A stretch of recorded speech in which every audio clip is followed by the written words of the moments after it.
तो दोस्तों स्वागत है आपका आज की सबसे बड़ी और महत्वपूर्ण खबरों में। कोरोना काल में ये बैंक दे रहा है खास लोन। सिर्फ 45 मिनट में मिलेगा 5 लाख का लोन। जानिए कैसे करेंगे आवेदन। अगली न्यूज़ की बात करें तो शराब के बाद अब इस राज्य सरकार ने पेट्रोल डीजल के भी बढ़ा दिए हैं दाम। अगली खबर की बात करें तो विदेशों में फंसे लोगों की मोदी सरकार कराएगा घर वापसी। बनाया एक खास प्लान। शराब के होम डिलीवरी कराएगा ये राज्य। लॉन्च किया है ऐप और वेबसाइट। इसके बाद इस देश ने बना दिया है कोरोना वायरस का टीका। जानिए कब तक आएगा भारत में।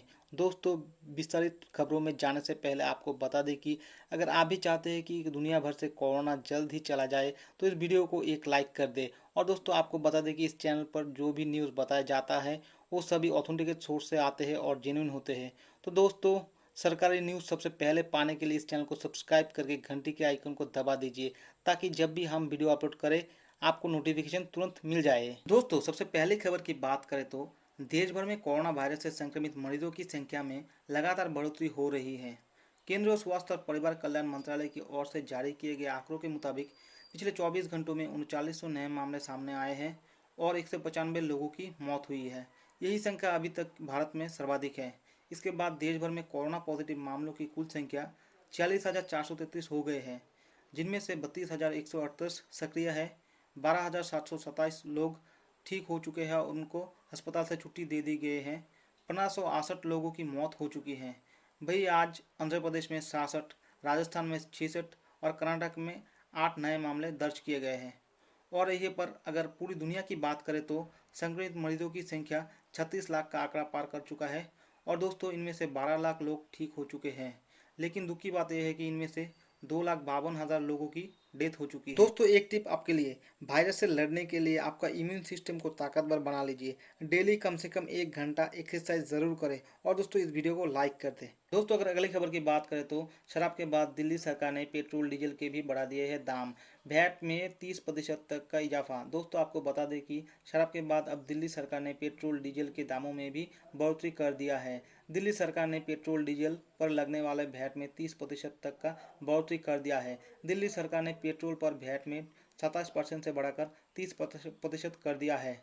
और दोस्तों डीजल की बात करें तो 16.75% से बढ़ाकर 30% कर दिया है। इसके चलते दिल्ली में आज पेट्रोल 1.67 पैसे, डीजल 71 रुपये 10 पैसे महंगा हो गया है। तेल कंपनियों से जुड़े सूत्रों के मुताबिक दिल्ली में 1 लीटर पेट्रोल 71 रुपये 26 पैसे का होगा। पहले ये कीमत था 69 रुपये 39 पैसे प्रति लीटर था। इसी तरह डीजल की नई कीमत 69.39 पैसा प्रति लीटर हो गया, जो पहले 62 रुपये 29 पैसे प्रति लीटर था। दोस्तों आपको बता दें कि सरकार ने क्यों उठाया कदम। सरकार द्वारा उपकार लगाने की वजह से तेल कीमतों में इजाफा हुआ है। दरअसल लॉकडाउन के चलते आमदनी प्रभावित होने की वजह से राजस्व में आई कमी पूर्ति के लिए पेट्रोलियम उत्पादन पर वैट बढ़ाने का फैसला लिया है। दोस्तों बढ़ते हैं अगली न्यूज़ की तरफ। अगली न्यूज़ की बात करें तो विदेशों में फंसे लोगों की मोदी सरकार करेगा घर वापसी। बनाया एक खास प्लान। कोरोना लॉकडाउन में विदेशों में फंसे सभी भारतीयों के केंद्र सरकार सुरक्षित घर वापसी करने जा रहा है। नेपाल, कतार, मलेशिया और सऊदी अरब समेत कई देशों में फंसे भारतीयों को लाने के लिए 7 मई के बाद विशेष चार्टर्ड विमान भेजे जाएंगे। इसके बाद केंद्र सरकार ने एक सप्ताह के अंदर प्लान भी तैयार किया है। सुप्रीम कोर्ट में विदेश में फंसे भारतीयों को रेस्क्यू करने के लिए गंगागिरी ने एक याचिका तैयार की थी, जिसके बाद केंद्र सरकार की ओर से भारतीयों के घर वापसी के आश्वासन दिया गया है। जानकारी के मुताबिक मोदी सरकार भारतीयों के वापसी के लिए 7 दिनों में 64 फ्लाइट और रवाना करेगा। इसमें यूएई, कतार, कुवैत, ओमान, सऊदी अरब, मलेशिया, यूएस, यूके और सिंगापुर जैसे देशों में भारतीयों को रेस्क्यू किया जाएगा। दोस्तों अगर आप भी कहीं पर फंसे हैं तो आप आपका नाम और उस जगह का नाम नीचे कमेंट में बता सकते हैं, ताकि अगर कोई भी सरकारी अधिकारी ये वीडियो देख रहे होंगे तो उनकी नज़र आपके कमेंट में जाए और आपको राहत मिले। दोस्तों बढ़ते हैं अगली विशेष खबर की तरफ। तो दोस्तों आपको बता दें कि कोरोना काल में एसबीआई दे रहा है खास लोन। सिर्फ 45 मिनट में मिलेंगे 5 लाख रुपए। कोरोना वायरस के चलते भारत में लॉकडाउन को 17 मई तक बढ़ा दिया गया है। ऐसे में लोगों की आर्थिक परेशानियां बढ़ रहे हैं। अब लोगों को हो रहे इन दिक्कतों को देखते हुए भारतीय स्टेट बैंक एसबीआई आम लोगों के लिए एक खास स्कीम लेकर आया है। बैंक ने इसको इमरजेंसी लोन स्कीम नाम दिया है। इस लोन को लेने के लिए आपको बैंक के शाखा में जाने का कोई ज़रूरत नहीं है। केवल घर बैठे इस लोन के लिए सारे प्रक्रिया 45 मिनट में पूरे हो जाएगा। अधिकतम आपको 5 लाख रुपए लोन मिलेंगे। कैसे करेंगे आवेदन, तो सुन लीजिए दोस्तों। एसबीआई के आधिकारिक वेबसाइट onlinesbi.com और sbi.co.in पर बताया गया है कि योनो ऐप पर जाकर आवेदन कर सकते हैं। बैंक ने इस लोन पर ब्याज दर भी कम रखा है। बैंक ने इस पर 10.5% फीसदी के दर पर ब्याज ले रहा है। लोन के ईएमआई भी 6 महीने बाद शुरू होगा, जिससे कोरोना काल में थोड़े राहत के सांस मिलेंगे। दोस्तों, अगर लोन को लेकर कोई भी और भी जानकारी चाहिए आपको तो नीचे कमेंट करना मत भूलिए। दोस्तों, बढ़ते हैं अगली खबर की तरफ। तो दोस्तों, आपको बता दें कि मोदी सरकार के इस योजना ने बनाया रिकॉर्ड, लोगों के करोड़ रुपए बचाए। लॉकडाउन के दौरान मोदी सरकार के प्रधानमंत्री जन औषधि योजना के तहत खुले केंद्रों ने रिकॉर्ड बनाया है। इस योजना के तहत इस साल अप्रैल महीने में 52 करोड़ रुपए की दवाओं की बिक्री हुई है। इतना ही नहीं, इसे देश के जनता के करीब 300 करोड़ रुपए भी बचे हैं। भारतीय जनता पार्टी बीजेपी ने अपनी आधिकारिक ट्विटर हैंडल से इस बात की जानकारी दी है।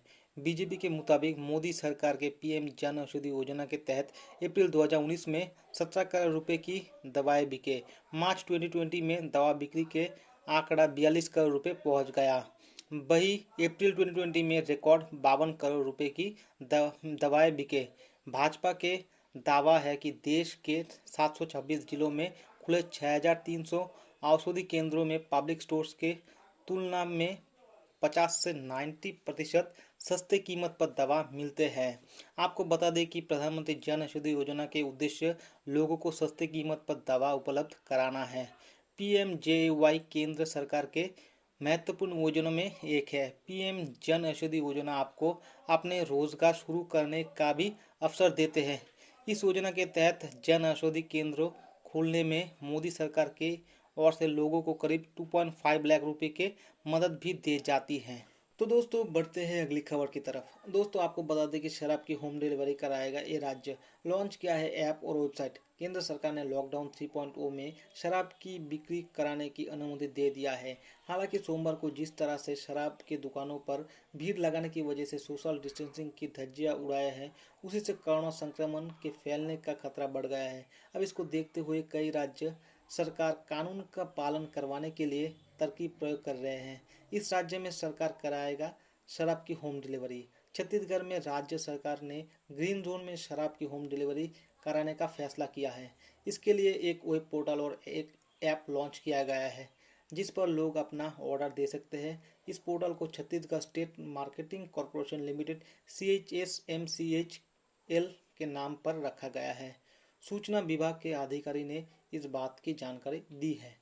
दोस्तों, आखिरी और सबसे बड़ी न्यूज़ की बात करें तो इजराइल ने कोरोना का टीका बनाने का दावा किया है। कहा जल्द ही पेटेंट करेंगे। वैश्विक महामारी कोरोना वायरस ने पूरी दुनिया में तबाही मचाया हुआ है। अब तक इस जानलेवा बीमारी के लिए कोई भी वैक्सीन या फिर टीका का तैयार नहीं हो पाया है। वही इजराइल के रक्षा मंत्री बेनेट ने दावा किया है कि देश के डिफेंस बायोलॉजिकल इंस्टीट्यूट ने कोरोना वायरस का वैक्सीन तैयार कर लिया है। दोस्तों, आपको बता दें कि बेनेट ने इस कदम को कोविड-19 महामारी के संभावित इलाज के रूप में महत्वपूर्ण सफलता बताया है। उन्होंने कहा है कि इंस्टीट्यूट ने कोरोना वायरस के एंटीट्यूड को तैयार करने में बड़े ही कामयाबी हासिल की है। इजराइल रक्षा मंत्री ने बताया है कि वैक्सीन को तैयार करने का चरण पूरा हो चुका है और शोधकर्ता इसे पेटेंट करने की तैयारियां कर रहे हैं। साथ ही इस वैक्सीन को व्यापक परिमाण में उत्पादन के लिए तैयारियां भी हो रही है। और दोस्तों, Israel institute for biological research प्रधानमंत्री बेंजामिन नेतन्याहू के कार्यालय के तहत आता है। रक्षा मंत्री ने इंस्टीट्यूट के दौरा किया और इसके बाद नेतन्याहू को देखते हुए वैक्सीन के तैयार होने का ऐलान किया। रक्षा मंत्री ने मुताबिक यही एंटीट्यूड वैक्सीन मोनोक्लोनल तरीके से कोरोना वायरस पर हमला कर वायरस को शरीर के अंदर ही खत्म कर देता है। और दोस्तों, आपके जानकारी के लिए बता दें कि बयान में कहा गया है कि डिफेंस इंस्टीट्यूट इस वैक्सीन को पेटेंट करने जा रहा है। इसके अगले चरण में शोधकर्ता कंपनियों से व्यावसायिक स्तर पर वैक्सीन के उत्पादन के लिए संपर्क करेंगे। हालांकि इस बात की जानकारी नहीं दी गई है कि वैक्सीन का इंसान पर परीक्षा किया गया है कि नहीं। तो दोस्तों, अगर आप भी चाहते हैं कि ये वैक्सीन भारत के लोगों को जल्द ही मिले तो इस वीडियो को लाइक कर दें। और दोस्तों, अगर आप इस चैनल पर पहली बार देख रहे हैं और दोस्तों डेली ऐसी ताज़ा न्यूज़ पाना चाहते हैं तो जल्दी इस चैनल को सब्सक्राइब करके बेल आइकन को प्रेस कर दें और अपने रिश्तेदार और दोस्तों को ये वीडियो शेयर करके जानने का मौका दें। आपका फैमिली इस वायरस से दूर रहे, यही प्रार्थना करते हैं। आपका दिन शुभ रहे। Thank you.